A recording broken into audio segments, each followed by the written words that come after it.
C'est comme Coltrane, Monk et compagnie, c'est aussi des purs produits américains.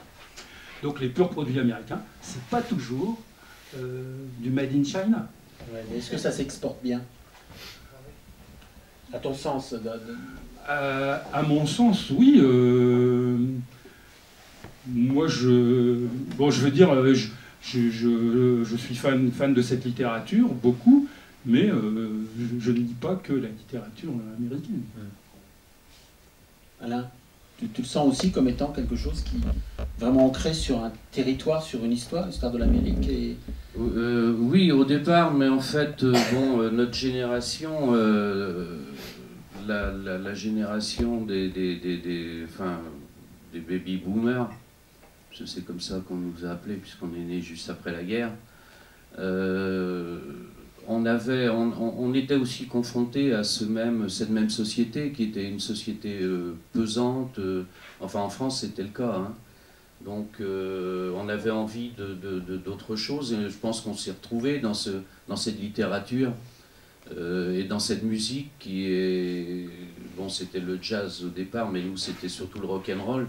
Et donc, c'était une grande respiration, la liberté aussi, une grande bouffée d'oxygène, et c'était toute cette contre-culture aussi. C'était les manifestations contre la guerre au Vietnam. C'était pas seulement une littérature, mais c'était un état d'esprit.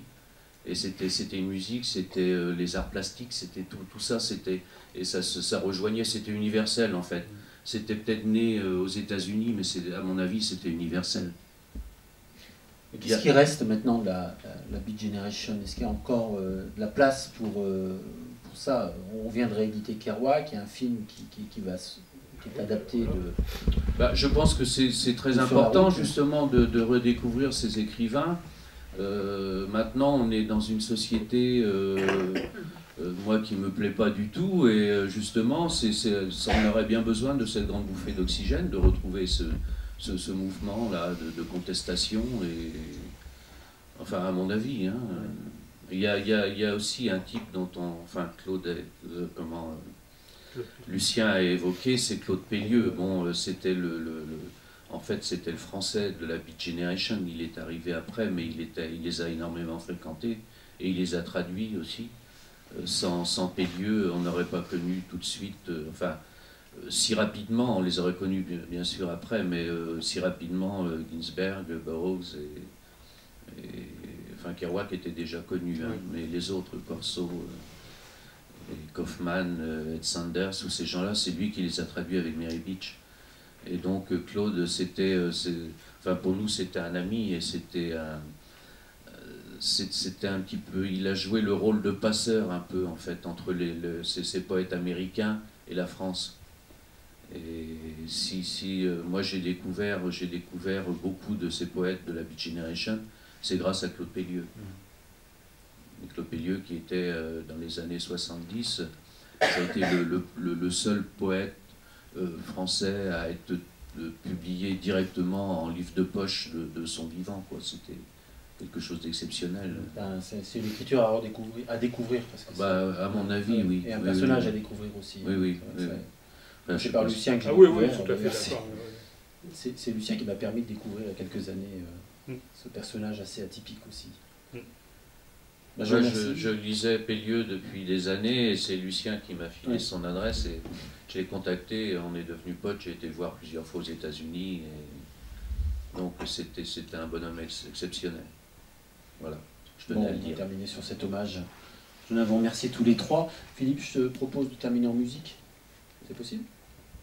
On se fasse un petit moment. Vous avez beaucoup parlé, toi t'as pas beaucoup parlé, mais on va parler avec ton saxophone. Vous pouvez trouver les livres de Lucien, de Alain sur la table à l'extérieur, amenés par la librairie La Gradiva. Non seulement le fameux livre dont Lucien a parlé, mais d'autres ouvrages de poésie, aussi le roman je vous invite à lire le roman de Lucien, Mort d'un jardinier, que j'ai beaucoup aimé. Voilà. De Philippe, vous pouvez aussi découvrir on n'a pas les CD, il a oublié de les amener. Donc courez chez votre disquaire préféré, vous trouverez des disques de Philippe Dourneau, seul ou en compagnie d'autres musiciens aussi. Hein. Vous pouvez les voir peut-être sur YouTube. Sur YouTube aussi, ouais. On peut trouver les ça. disques, non. Non. Non, mais en compagnie d'autres, il y a ouais. des choses qui ont été faites. Ouais, mais pas seul. Pas seul. Ah oui, ça oui. Bon. Donc j'ambiance.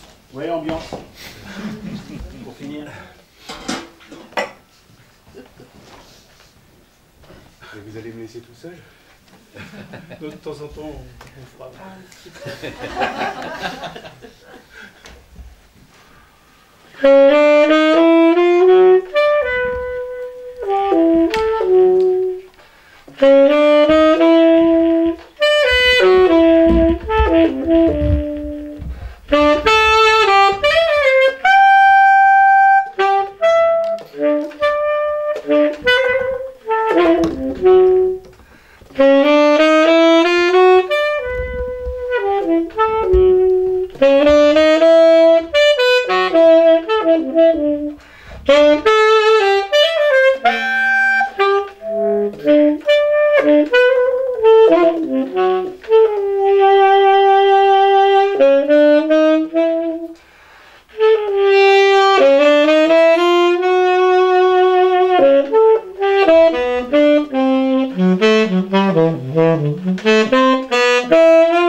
Merci à vous trois.